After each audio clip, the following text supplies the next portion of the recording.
सो हे hello everyone. तो आज मैं आप लोगों के साथ 3 ऐसे स्टॉक्स डिस्कस करने आया हूँ जिसमें मैं खुद कल इन्वेस्टमेंट करने जा रहा हूँ।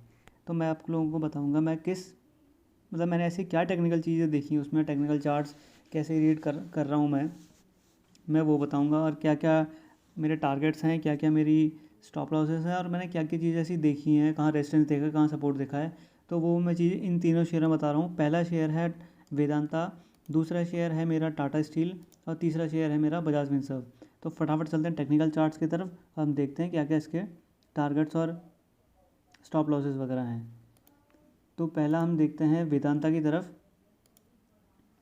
गई वेदांता में हम देखते हैं कि इसने जो है रेजिस्टेंस काफ़ी टाइम से रेजिस्टेंस बना रखा है। ये अराउंड 17 मई 2022, तो लगभग काफ़ी टाइम, मई से लेकर दिसंबर तक इसने यही रेंज पकड़ी हुई है। और रेजिस्टेंस जो है ये 330 का रेजिस्टेंस बना रहा है। देखो, इसने 17 मई को पहला रेजिस्टेंस बनाया था, फिर 31 मई को फिर बनाया, फिर नीचे घूमता रहा, फिर दोबारा आया 13 सितंबर की तरफ 320 का, उसी 320 से 330 का रेंज बनाया दोबारा, फिर नीचे गया, फिर 4 नवंबर को आया ऊपर, फिर नीचे गया, फिर ये अब ऊपर आ रहा है। तो अगर 1 2 3 4 5 लगभग 5 से 6 इसने रेजिस्टेंस फेस कर रहे हैं इस लेवल पे। अब अगर इसको ये क्रॉस करता है तो ये काफ़ी अच्छा जाएगा। अगर हम इसके अभी हमने इस रेजिस्टेंस की बात की, अब अगर हम इसकी सपोर्ट की बात करते हैं तो सपोर्ट, पहले इसने सपोर्ट 5 जुलाई के आसपास लिया था। 5 जुलाई से फिर इसने 200 के पास, फिर उसके बाद इसने 254 पे लिया सपोर्ट, 275 पे, 290 पे। सपोर्ट बार बार ऊपर आ रहा है और रेजिस्टेंस उसी लेवल पे है। तो अब अगर हम इसको ट्रेड करना चाहें, जैसे मैं इसको ट्रेड करूँगा, तो मैं इसका अगर जैसे ये कल 330 तक ये अगर क्लोजिंग देता है तो मैं इसके आसपास, यहाँ के आसपास इसको बाय करूँगा 330 के आसपास। और मेरा स्टॉप लॉस आराम से यहाँ पर, मेरा स्टॉप लॉस रहेगा यहाँ, अगर मैं इसकी बात करूँ तो 290 तक का मेरा स्टॉप लॉस रहेगा। तो अराउंड 11% अपनी कैपिटल के हिसाब से रिस्क ले रहा हूँ मैं, कि मैं 11% का रिस्क ले सकता हूँ। और अगर मैं 11% का रिस्क ले रहा हूँ तो मेरा टारगेट भी कम से कम 11% का होगा। तो उसका 11% कम से कम भी नहीं बना तो 370 के अराउंड का मेरा टारगेट होगा। तो मैंने आपको स्टॉप लॉस बताया है 290 का, कि मैं 290 का स्टॉप लॉस रखूँगा। 320 के ऊपर की क्लोजिंग अगर कल आएगी तो मैं इसको बाय कर लूँगा, और मेरा 370 या 380 तक का इसका टारगेट रहेगा। चलते हैं दूसरे स्टॉक की तरफ, जो है टाटा स्टील।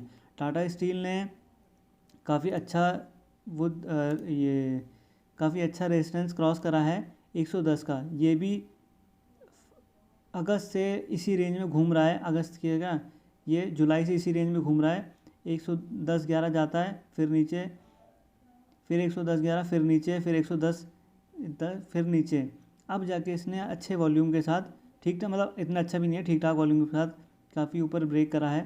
तो इसने 110 का जो लेवल ब्रेक करा है, तो मैं किस हिसाब से ट्रेड करूँगा, अभी मैं 110 काफ़ी, मतलब 4-5% ऊपर चला गया है, तो मैं यहाँ तो आधी क्वांटिटी यहाँ पर लूँगा अगर ये ऊपर और जाता है, और ये 110 की तरफ अगर आता है तो मैं थोड़ी और क्वांटिटी और लूँगा। अब मेरा स्टॉप लॉस फिर यही रहेगा, इसमें 6-7% का स्टॉप लॉस है मेरा, 8% का लगा लूँ तो 102 तक का मैं स्टॉप लॉस लूँगा। इसमें भी वही कहानी है जैसे वेदांता में थी, 110 का मेरा, उसमें भी जैसे 320 का रेजिस्टेंस था, और इसमें भी 110 का रेजिस्टेंस, फिर 110 का रेजिस्टेंस, ये भी काफ़ी बार 110 का रेजिस्टेंस फेस करते हुए आ रहा है। और सपोर्ट जो है बार बार ऊपर की तरफ आ रहा है, पहले 84, 70, 94, फिर 98, फिर 102। तो रेजिस्टेंस जो है बार बार ऊपर आ रहा है और इसने अच्छा खासा क्रॉस कर लिया है, जबकि वेदांता में वो क्रॉस कर रहा है। फिर हम तीसरी स्टॉक की तरफ आते हैं, जो कि है बजाज फिनसर्व।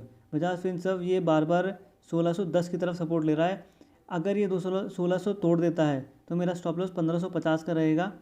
इसमें मैं कल ले लूँगा, इसको छोटी क्वांटिटी ले लूँगा क्योंकि ज़्यादा बुल मार्केट में नहीं है, वो भी इस रेंज के लिए 1805 तक का मेरा इसमें टारगेट रहेगा। तो ये थे आज के 3 स्टॉक। अगर आपको कोई और दिक्कत हो, किसी और स्टॉक में कोई क्वेरी हो, तो आप पूछ सकते हैं। Thank you so much.